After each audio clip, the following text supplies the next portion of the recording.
We're here at Okonjima Nature Reserve. Earlier in the morning, we just darted a leopard. It's called Neo. With me is Dr. Rodenwoldt, and he'll just tell us a little more on what happened exactly. Quickly this morning, we had to do darting. In other words, leopard, male, one of the bigger ones, and nicely relaxed ones, forming part of a research project. The collar was near its end. The collar was also a little bit tight. He grew compared to from the last collaring, and so we had to at least remove and replace the collar. Okay. So that was it. Now, it was a little bit tricky, dicey compared to last year when the drought was here. There was absolutely no grass, nothing, and you can see all around here it's very high. So took the weight of the animal from the last starting, and that was 70 kilos. So I took it a little bit higher to 75 kilos. From there I worked my weight, which is and the dosage for the anesthetic immobilization agent, and then I had to see what it comes. And when we were presented and looked for him, he was really chilled, he was relaxed, and he came up. Although he might be a little bit on the weary side because it was a different car compared to a normal guide's car. Any obstacle in between my projector and the animal could early release of the drug, so I had to do a little bit higher pressure. But high pressure means that we have to also aim a little bit lower to get it in. But everything went well. We have to also aim a little bit lower to get it in. But everything went well. And cutting you in the middle there, do you have a specific part of the animal that you usually aim for, or do you just shoot anywhere? No, I was actually aiming for the shoulder area. Shoulders. Behind the mound. There I've got a nice muscle, and I was trying to aim for a nice intramuscular to get a very quick, hopefully quick, working action to let him go down. It didn't actually bother him too much, and he stayed with us quite a long time, which was actually quite good, because if he laid down in the grass, it would have been a struggle to get him.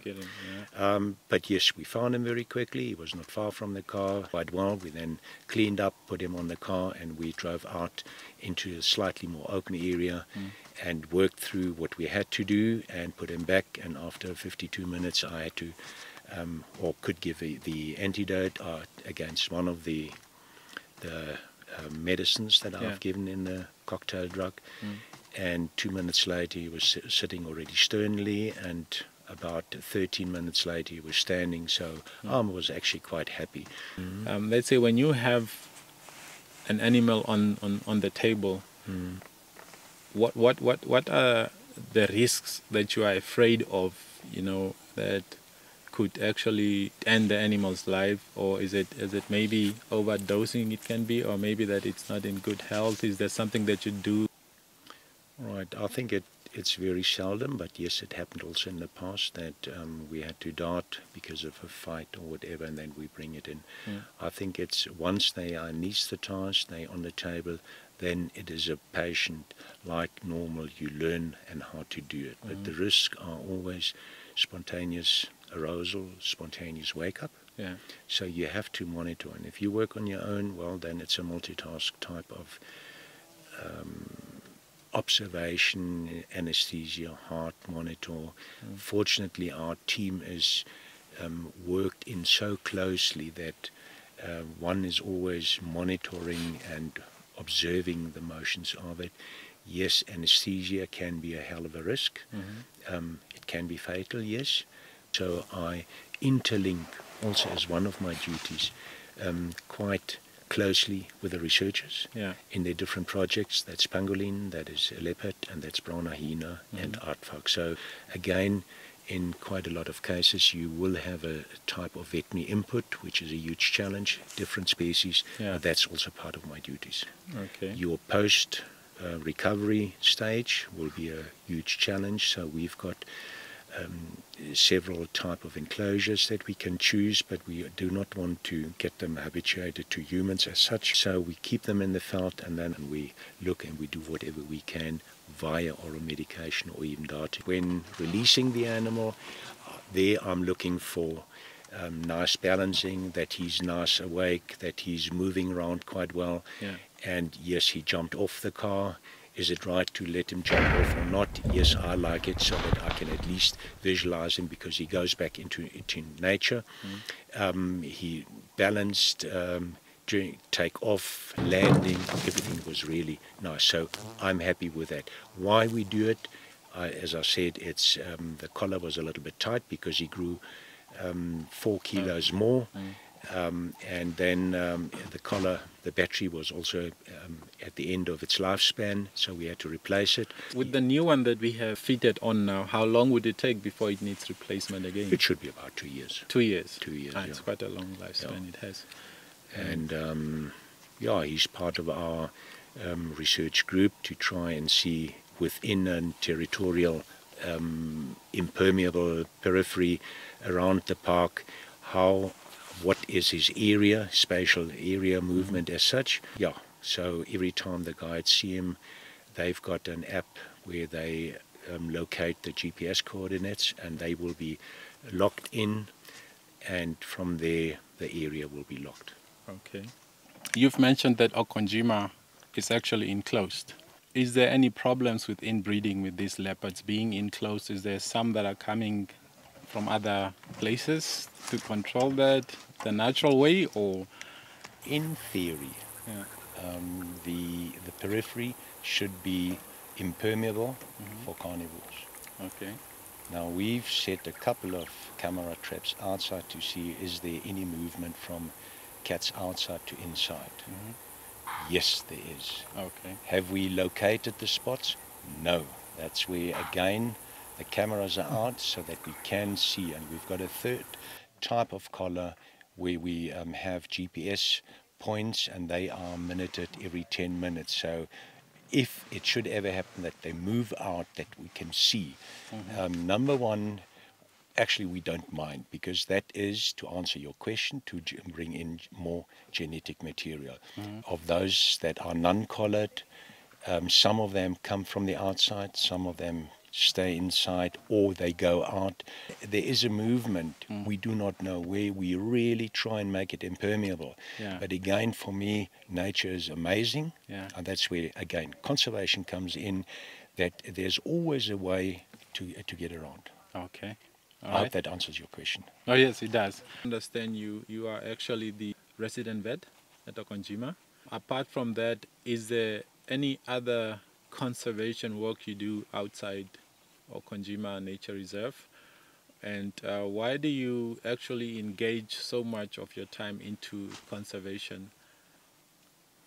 Okay, number one, for quite a couple of years I was working in a private practice, domesticated animals, and I just thought I need a break and to do something. I love outdoor camping, outdoor living, and I just felt that part of my life must also be conservation orientated. Now, conservation orientated can be quite a variety of things, and when the post came up here, yes, that's when I took it up. My interest here is also the parasitic load, wider vision of endoparasites, that's worms, to try and see what is the worm load specifically in enclosed areas like Okonjima. But now if you go out into the conservancies, there you get wildlife combined with communal farming. Is there a relationship between game and cattle production? Alternatively, go into the commercial areas where the game can also migrate. Is there a really different worm burden in enclosed areas where you do not have any migrating type of wildlife compared to the open parts? And with that, I engaged with UNAM, and UNAM again with another university overseas, and we try as pre-graduate small little research projects which are necessary for those students to come in. But again, with the students, yes, they do their projects and they see it, but also to try and get those students understand that wildlife has got a certain value. Whether it's now tourism, whether it's now for commercial purpose, whether it is now generally to get tourism into the country and also to make wildlife known as part of the wider agricultural part and not only be something exotic, something really special. It must be something. So that is where the idea also was to get all veterinary students involved with it. And unfortunately now with the drought, with the COVID, that had come hopefully only to a temporary standstill. But those are the things that I'm trying to work, that I'm interested in it, and that is what keeps me on. The lessons, what I've learned is, even if I communicate with tourists coming up, they are so inquisitive, and some of them have got a total different vision. If they sit in front of a TV and see something, everything runs very, very smoothly, but you cannot dictate nature. And even today I've seen it again. Every time you learn something different, and this is again what I want to try and bring across to those students. If there's no grass, if there's no water, none of these animals will work. So they must actually see it holistically, that wildlife is part of it, and it's part of the nature that stays in, one should stay in nature, combined with production animals, with cattle, with horses, with goats, sheep, and then the different challenges that they've got, human-wildlife conflict as such, so all that comes together. So basically everything in nature needs each other to survive. Whether it's now the grass that is around here, it's needed by antelopes. I mean, the antelopes are needed by the cats and so forth. So it's basically nature in a broader perspective that you actually... I hope I can convey that message. All right, thank you very much, and we will be back with you again in the next episode.